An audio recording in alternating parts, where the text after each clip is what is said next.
আসসালামু আলাইকুম।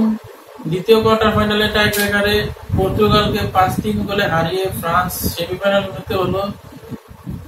সেমিফাইনালে কিন্তু তারা প্রথম কোয়ার্টার ফাইনালে স্পেন জার্মানিকে হারিয়ে উন্নীত হয়েছে। তো ফ্রান্স দ্বিতীয় সেমিফাইনালিস্ট দল স্পেনের সাথে খেলা।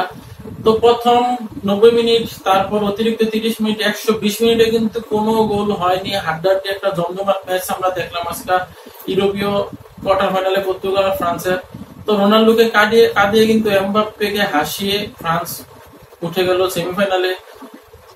তো একটা জমজমাট ম্যাচ আমরা দেখলাম অনেক দিন পর। বিশেষ করে স্পেন আর জার্মান যে খেলাটা আজকে প্রথম খেলেছে রাত্রে 10টা বাজে, সেটা থেকে কিন্তু আরো ভয়ঙ্কর একটা ম্যাচ ছিল এটা। কারণ ফলাফল যাই হোক না, গোল গোল হয়নি অবশ্য, কিন্তু অ্যাটাক পাল্টা অ্যাটাকে কিন্তু ভরপুর ছিল এই ম্যাচটা। বিশেষ করে প্রথম থেকেই কিন্তু ফ্রান্স অনেক অ্যাটাক করেছে। দ্বিতীয় বল দখল ক্ষেত্রে ফ্রান্স 40%, আর পর্তুগাল শর্ট শর্ট পাস খেলে তারা 60%। কিন্তু ফ্রান্স কিন্তু তাদেরকে থেকে অনেক বেশি শটও নিয়েছে। 19 মিনিটে কিন্তু ফ্রান্স একটা অ্যাটাক করেছিল পর্তুগালের কস্তা গোলকিপার, সে কিন্তু ফ্রান্স পর্তুগালকে যাত্রা বাঁচিয়ে দেয়। 21 মিনিটে এমবাপ্পে সে কিন্তু আরেকটা শট করছিল, সেটাও কিন্তু কস্তা বাঁচিয়ে দেয়। 41 মিনিটে ফার্নান্ডেস সে কিন্তু ফ্রি কিক করে গোলকিপারের উপর দিয়ে। পর্তুগালের ফ্রি কিকটা কিন্তু রোনাল্ডো করেন। আমরা জানি রোনাল্ডো কিন্তু প্রথম থেকে ভালো খেলছিল না, নার্ভাস ছিল। তারপর থেকে সে ফ্রি কিকটা করে না, সে দাঁড়িয়েছিল। ফার্নান্ডেস সে ফ্রি কিকটা করে। হাফ টাইমের পর নেমে কিন্তু এমবাপ্পে দূরপাল্লা শট মেরেছিল। গোলকিপার কস্তা এই যাত্রায় কিন্তু পর্তুগালকে বাঁচিয়ে দেয়। 54 মিনিটে এমবাপ্পের মাথায় বল লাগে। পর্তুগালের এক হেড দিয়ে কিন্তু এমবাপ্পের মাথায় বল লাগায়। তো এমবাপ্পে একটু ইনজিওর্ড হয়। 2-3 মিনিট সে খেলা অফ রাখে। তারপরে কিন্তু লাস্টে সে 105 মিনিট খেলে পরে উঠে যায়, আবারও ব্যথা পায় চোখের মধ্যে। তারপর কিন্তু সে লাস্টে শট দেওয়া লাগেনি ফ্রান্সের পক্ষে। তো এমবাপ্পে কিন্তু এভাবে ভালোই খেলেছিল। 60 মিনিটে ফার্নান্ডেস শট করে, সেটা কিন্তু ফিরিয়ে দেয় ফ্রান্সের গোলকিপার মাইগনান।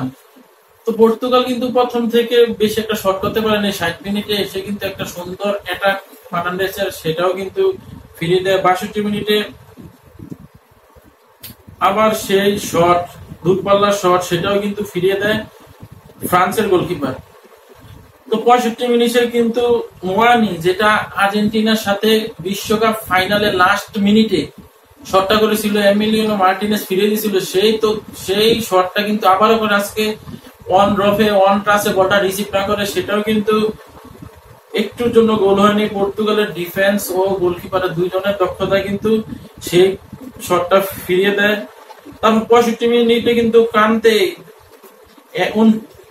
69 মিনিটে কান্তে একাই 3-4 জনকে ডিপলিং করে বল নিয়ে ঢুকে যাচ্ছে, সেই শটটা না দিয়ে কিন্তু এমবাপ্পেকে পাস দেয়, সেটাও কিন্তু গোল হয়নি। 69 মিনিটে সেই অ্যাটাকটা কিন্তু অনেক সুন্দর ছিল কান্তের, বিশেষ করে মিডফিল্ডার থেকে সে কিন্তু 4-5 জন পেপে আর অন্য ডিফেন্ডারকেও কিন্তু কাটিয়ে ঢুকে যায়। 73 মিনিটে কিন্তু আবারও শট গোলকিপারের উপর দিয়ে করে। এই যাত্রায় ফ্রি কিকটা করে রোনাল্ডোর শট কিন্তু আমরা জানি আগের মতো নেই।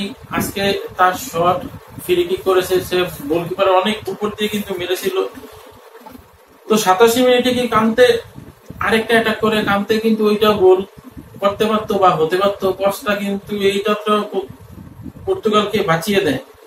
জমজমাট একটা ম্যাচ আমরা দেখেছি আজকে রাত্রে। সেই ম্যাচটা কিন্তু অনেকগুলা পরিসংখ্যান, যেহেতু 120 মিনিটে খেলা হয়েছে।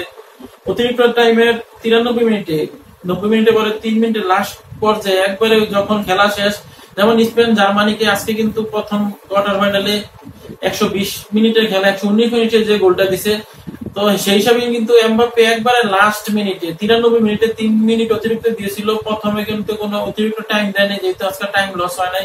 93 মিনিটে কিন্তু এমবাপ্পের দুর্দান্ত একটা শট ফিরিয়ে দেয় কস্তা।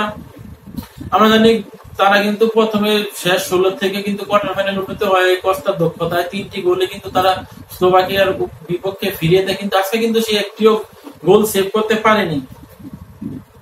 তারপর 92 মিনিটে রোনাল্ডো আকাশ দিয়ে একটা শট মেরে দেয়। রোনাল্ডো না, এটা যদি অন্য রিভালডো বা একটা নর্মাল টিমের প্লেয়ার হতো, খালি বলটা ক্রস করে সে প্লেস করবে, সেটা কিন্তু গোলকিপারের প্রায় 10 হাত উপর দিয়ে রোনাল্ডো মারে।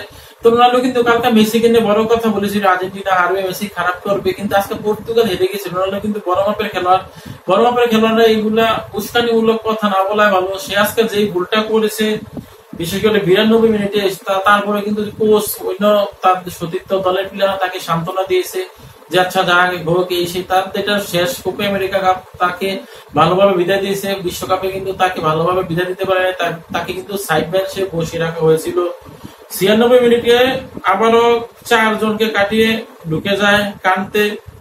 তারপরে কিন্তু প্রথম পর্বের খেলা অতিরিক্ত টাইমে 15 মিনিট অ্যাটাক পাল্টা অ্যাটাক, এবং দ্বিতীয় পর্বের খেলা অ্যাটাক পাল্টা অ্যাটাক ভরপুর থাকে দোনো দলেরই। তো পর্তুগালের ফার্নান্ডেজ, রোনাল্ডো তারা কিন্তু গোল করে, তৃতীয় শটটা কিন্তু তাদের গোল পোস্টে লেগে বলটা বের হয়ে যায়। আর ফ্রান্সের কিন্তু এমবাপ্পে শট নেয়নি, তাও কিন্তু ফ্রান্সের 5টা শটের থেকে 5টা শটই গোল হয়েছে। তাদের লাস্ট শটটা নেয় কিন্তু হার্নান্ডেজ, সে কিন্তু নিয়ে ফ্রান্সকে সেমিফাইনাল নিশ্চিত করে গোল দিয়ে। তার শট দেখার জন্য কিন্তু এমবাপ্পে বা ফ্রান্সের সবাই অনেকক্ষণ অপেক্ষা করেছিল। তো বল শট করেছে পর্তুগাল 15টি, ফ্রান্স 20টি। বুঝতে পারছেন, ফ্রান্স কিন্তু আমি বলেছি তাদের বল পায় কিন্তু কম ছিল, কিন্তু তারা শট করেছে বেশি, বল পেলে শট করেছে। পর্তুগালের গোলকিপার কিন্তু পর্তুগালকে 120 মিনিট পর্যন্ত সেভ করে রেখেছিল। টার্গেট শট পর্তুগাল দিয়েছে 4টি, ফ্রান্স 5টি, কারোর কিন্তু গোল হয়নি। কিন্তু ফ্রান্সের শটগুলো কিন্তু আরেকটু ভালো ছিল পর্তুগালের থেকে। পর্তুগালের শটগুলো কিন্তু একটু মরা মরা টাইপের ছিল, বিশেষ করে খালি ফার্নান্ডেসের একটা শট ছাড়া সবগুলো একটু নর্মাল শট ছিল, যে বলগুলো প্লেস করলাম, গোলকিপারকে গোল শিখালাম, এরকম শট। বল দখল হচ্ছে পর্তুগালের 60%, ফ্রান্সের 40%। ফ্রান্স কিন্তু বল পেলে অ্যাটাকে গিয়েছে, শট করেছে। আর পর্তুগাল কিন্তু ছোট ছোট পাস খেলেছে, বিশেষ করে ছোট পাসের খেলে স্পেন যারা খেলে, আর্জেন্টিনা যেগুলো খেলে, ছোট ছোট পাস দিয়ে কিন্তু তারা বলগুলো অনেক সময় অনেকক্ষণ ধরে দখল করে রেখেছে।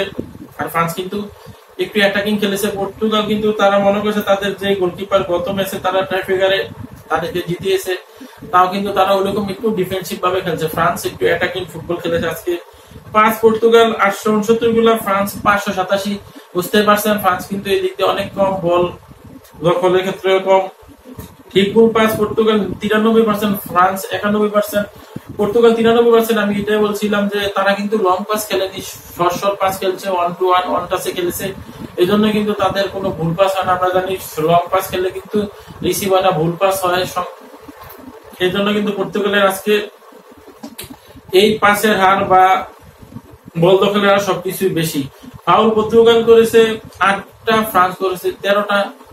যেহেতু পর্তুগাল তাদের আওতার মধ্যে বল রাখতে চাইছিল, তারা কিন্তু একটু মাইরও খেয়েছে, ফাউল হয়েছে, বা এমবাপ্পে কিন্তু মাইর খেয়ে লাস্টে চোখে লেগে ইনজুরি হয়ে কিন্তু উঠে গেছে। তার যে পেনাল্টি শটটা সেটাও কিন্তু নিতে পারেনি। হলুদ কার্ড কোনো দলে একটি করে খেয়েছে, লাল কার্ড কোনো দলে খায়নি। অফসাইড পর্তুগালের 1টা, ও ফ্রান্সের রয়েছে 2টা। কর্নার পর্তুগাল 11টা পেয়েছে, আর ফ্রান্স 4টা। তো এই ক্ষেত্রে কিন্তু পর্তুগাল অনেক এগিয়ে ছিল। তাদের কিন্তু এরকম উৎসাহ মাপের কোনো প্লেয়ার নাই, যেটা আমরা আজকে দেখেছি জার্মানির আছে। তো তাদের কিন্তু কর্নার গুলো তারা কাজে লাগাতে পারতো। তাদের যে main hater Ronaldo, Cristiano Ronaldo, এখন কিন্তু তার সেই স্বাভাবিক বা হেড বা লাফিয়ে যে হেড গুলাতে কিছুই কিন্তু নেই। আজকে কিন্তু সে ম্যাচের মধ্যে একবারে নার্ভাস ছিল। গত মাসে কিন্তু যে ফ্ল্যাট মিস করে কান্না করেছিল, আজকে কিন্তু সে যখন অতিরিক্ত টাইম হয়ে গেছে 15 মিনিট, তখন কিন্তু সে একটু কান্না ভঙ্গিমা ছিল, একটু একটু কাটছিল, যে বুঝতে পারছে যে তাদের মনে হয় বিদায় ঘন্টা বেজে গিয়েছে। কিন্তু তার প্রথম শটটা কিন্তু আজকে গোল হয়েছিল, ফার্নান্ডেসের গোল হয়েছে। তৃতীয় শটটা কিন্তু গোল পোস্টের বাইরে লাগার কারণে চতুর্থ শট গোল হওয়ার, পঞ্চম শট আর তাদের দেওয়া লাগে নাই। ফ্রান্স 5টা থেকে 5টা গোল দেওয়াতে কিন্তু পর্তুগাল ছিটকে গেছে এবারে ইউরোপিয়ান চ্যাম্পিয়নশিপ থেকে। তো ফ্রান্স আর স্পেনে কিন্তু সেমিফাইনাল আরেকটা জমজমাট হবে, আরেকটা হাই ভোল্টেজ ম্যাচ দেখার অপেক্ষা আমরা আছি। তো আজকের মতো বিদায় নিচ্ছি। এআই শরীফ, খেলার গল্প। আল্লাহ হাফেজ।